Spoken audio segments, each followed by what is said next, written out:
थी? गीता किसने लिखी? नहीं, गीता कब लिखी गई? किसने लिखी? गीता कब लिखी गई? तब भीम की शादी हो, इनकी शादी हो गई थी, भीम जी की नहीं हुई थी। आप समय की श्रृंखला को तो देखिए, किस क्षण भगवत गीता लिखी है, मैं उस पर भी आपसे डिबेट कर सकता हूं। बोलो भैया, हाँ किसने लिखी?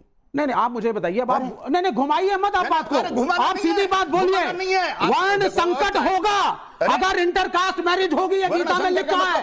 बड़ा क्लियर बोलने वाला आदमी हूं, घुमाइए मत। जाति में डिफरेंशिएट करो यार। नहीं, अब वो सर, वो तो कॉम्प्लिकेशन पे बात है कि इसमें बेहतर विचारक आपको कौन लगता है और क्यों लगता है? हेडगेवार। वजह? हिंदू राष्ट्र, हिंदुत्व का समर्थन। तो आप ये संविधान की सम्मत बात कर रहे हैं जब आप हिंदू राष्ट्र की बात कर रहे हैं? निस्संशय। कैसे? डॉक्टर बाबा साहेब आंबेडकर जी ने हिंदू लॉ लागू किया था, नेहरू ने मान्य नहीं करा। संविधान के रचयिता किसको माना जा रहा है? ये इस पे आ रहा हूं मैं, आपके दिमाग में आ रही है बातें, मैं आता हूं, आप अपने सवाल रखिएगा। अगली स्लाइड रखिए प्लीज, जल्दी से। ये देखिए जरा, यहां पर कालीचरण महाराज के लिए पहले क्या है? गीता है कि संविधान है? क्या है? भगवत गीता। भगवत गीता आपके लिए पहले? हाँ, क्योंकि कोर्ट चलता है कायदे कानून संविधान से, लेकिन वहां पर भगवत गीता पर हाथ रख के कसम खिलाई जाती है, संविधान पे नहीं। इसलिए भगवत गीता प्रथम है, क्योंकि उस पर हाथ रखा हुआ व्यक्ति। लॉजिक, ये कपिल जी आ रहा हूं, इस पर अपनी बात कहिएगा, लेकिन ये भी जरा देख लीजिए। आप जब संविधान की भी शपथ लेते हैं ना, एमपी बनने और वो बनने के ऊपर, तो तब भी गीता पे हाथ रखिए। गीता पे हाथ रखी जाती है संविधान के लिए निष्ठा जताने बताने के लिए भी, इसलिए। अच्छा, यहां पर देखिए, बेहतर हिंदू राजा कौन है, पृथ्वीराज चौहान या शिवाजी महाराज? सबकी मान्यताएं हैं, मेरे लिए छत्रपति शिवाजी महाराज सर्वोपरि है। वजह क्या? क्योंकि उन्होंने कभी देश पर आए हुए, धर्म पर आए हुए शत्रु को क्षमा नहीं किया। अगली स्लाइड देखिए, इसमें आपका विवेक क्या कहता है? सबसे बड़ा हिंदुत्ववादी कौन? गोडसे जी। सिर्फ इसलिए कि उन्होंने गांधी जी पे गोली चला दी? मार वही सकता है जो खुद की बलि देने को रेडी है। जो खुद को बलि दे सकता है वही जान ले सकता है सामने वाले की। जो डर के रहेगा वो सिर्फ बयानबाजी, बतियाना, बकबकी। तो विनायक दामोदर सावरकर को आप क्या? वो भी ग्रेट है, लेकिन सर्वोपरि बोला आपने, सबसे ऊपर। तीनों भी ग्रेट थे, वो अपने अपने पद्धति से कार्य किए। लेकिन मेरे आदर्श नाथुराम जी गोडसे, मेरे में इतनी डेयरिंग होती तो मैं भी 4-6 लोगों को टपका देता था, लेकिन मेरे में नहीं है उतनी डेयरिंग। तो ये आप क्या, ये जब आपको लोग सुन रहे हैं, हाँ। तो आप ये कह रहे हैं कि जिसमें डेयरिंग है वो ये काम कर दे? इस देश में कानून देश के लिए मारे और मरे। तो ये जो आपने कानून, संविधान, नियम, कायदे बनाए हुए हैं, ये बलि काय के लिए दी जाती? खुद की, देश के धर्म के रक्षण के लिए। कानून के हाथ सब दूर थोड़ी पहुंचते हैं। तो किसी को ये विवेक कैसे पैदा होगा? आपकी ये माने कि ये जो सोच रहा है, इसकी सोच पूरे 100% सही है? धर्म ज्ञान से विवेक उत्पन्न होगा। भगवत गीता पढ़े, खूब अच्छी तरह से समझे। सुखदुःखे समे कृत्वा लाभा भौजया जयौ ततो युद्धाय युद्धस्व नैवं पापम वाप्स्यसि। धर्म रक्षा के लिए, राष्ट्र रक्षा के लिए युद्ध करे, खुद मारे और मरे। अगला, एक सेकंड, अगला।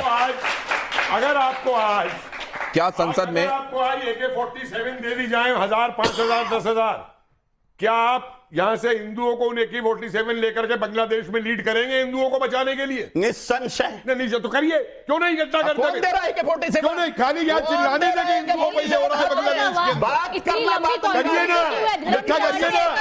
अरे वो बेचारे समाप्त होने वाला है, उनको रोटी पानी तक नहीं कोई दे पाया। ये रैपिड फायर देख लीजिए। क्या धर्म संसद में हेट स्पीच जायज है? कई बार हम देखते हैं कि साधु संत, उनके मुंह से, मुखारबिंदों से जो निकलता है वो हेट स्पीच की संज्ञा दी जाती है उसको। इसको आप जायज मानते हैं? ना जायज? बिल्कुल नहीं। क्यों जायज माने? सत्य बताना अगर हेट स्पीच है तो ये बोलने वाले ही गलत है हेट स्पीच है करके।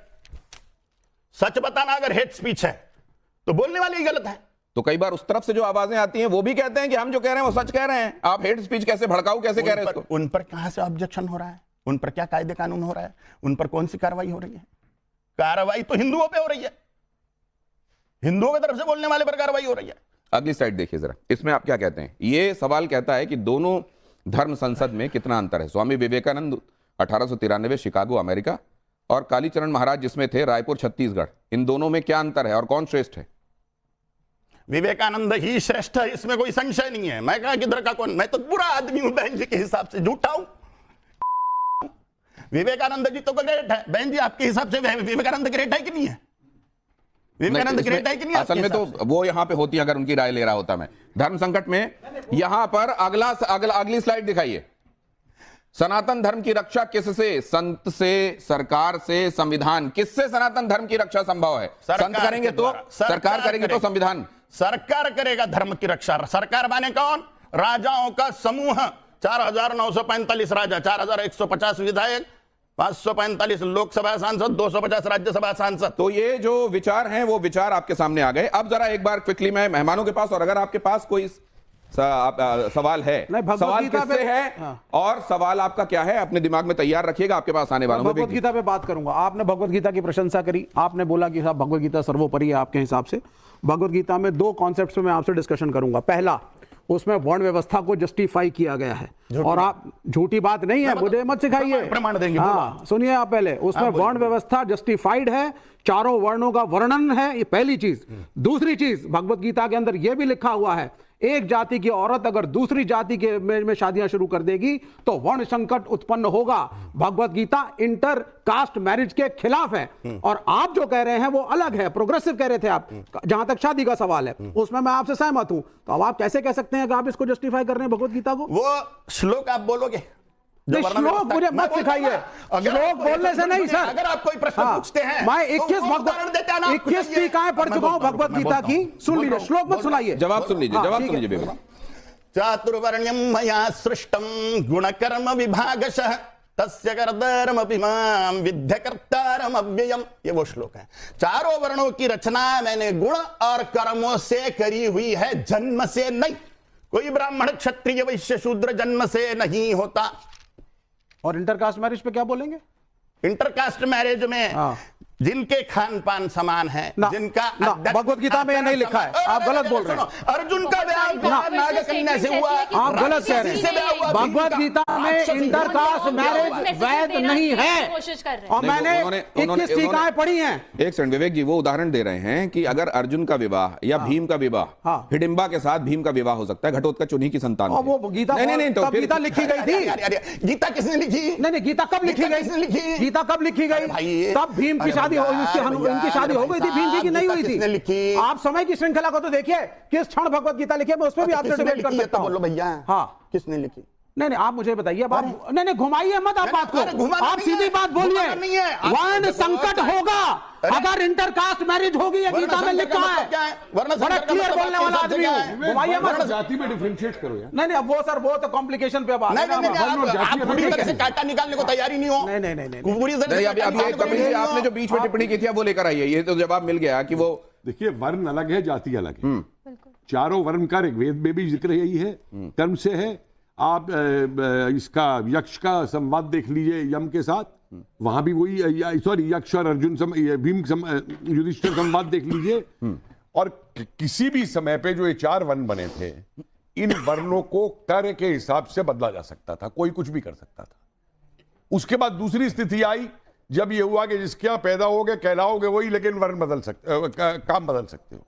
ये तीसरी स्थिति जो आई कि जिसके यहां पैदा हो गई और वही कहलवाओगे, इसने उस व्यवस्था का सत्यानाश कर दिया, पूरा का पूरा जो असली वर्ण व्यवस्था थी उसमें। एक बात लेकिन आज हम सुनिए, जाति और उसको जो हम करते हैं, जाति कास्टा इज रेशियल।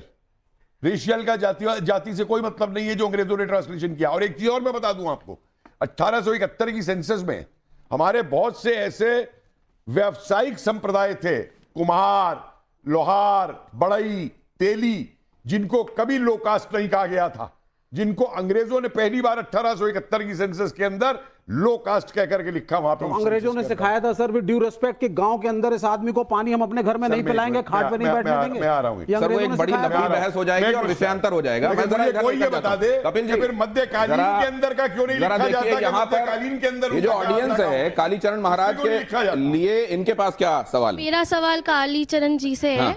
आप बोल रहे हैं कि मरो और मारो, मतलब अहिंसा, जो हिंसा है वो ठीक है, तो इस हिसाब से तो जो हम सब हैं, हम लोग कल से तलवारें लेके सड़क पे उतर जाएं कि हमें कोई उंगली भी करे तो हम उसका गला काट दें। और दूसरा मेरा है कि आपने कहा कि सरकार धर्म की रक्षा करती है, जो अभी सत्ता में सरकार है वो बोल रही है बटोगे तो कटोगे, और वो स्पेसिफाई नहीं कर रहा है कि कौन बटेगा तो कौन कटेगा। तो हमारे हिसाब से धर्म की जो रक्षा करेगा वो संविधान करेगा, तो आप इसे कैसे जस्टिफाई करेंगे कि सरकार रक्षा कर रही है? संविधान को प्रजा में लागू कौन करता है? राजा। संविधान कायदे कानून का लागू करना किसके हाथ में है? राजा के हाथ में है। कोई कानून बना दिया, उसको सख्ती से लागू कौन करवाएगा? राजा का आदेश। इसलिए संविधान की रक्षा भी राजा करेगा, धर्म की रक्षा भी राजा ही करेगा, राष्ट्र की रक्षा भी राजा करेगा। वहां कश्मीर में एक लड़की पर बलात्कार कर दिया, वहां पुलिस भी थी और सेना भी थी, लेकिन ऑर्डर नहीं थे राजा के उनको कि उनको खत्म करो करके सामने वालों को। अगर ऑर्डर होते तो किसी महिला की प्रतिष्ठा खराब नहीं होती थी, किसी लड़की की प्रतिष्ठा असुरक्षित नहीं होती थी। राजा का अगर सख्त ऑर्डर है, शूट एट साइट, वहीं पे मार डालो जो अत्याचारी है। ये भी मैं आपसे जानना चाहता हूं कि बॉलीवुड के बारे में भी आपने कई बार कहा कि वो लोग इंसाफ नहीं कर रहे हैं। उनकी फंडिंग को लेकर भी आपने बहुत सारी बातें कही। वक्त वक्त पर आने वाली फिल्मों को लेकर भी आप आलोचक रहे। क्या धारणा है आपकी बॉलीवुड के बारे में? जब भी ये जो बड़ा क्षेत्र है समाज पर जिसका बहुत बड़ा प्रभाव है, ये फिल्म सिटी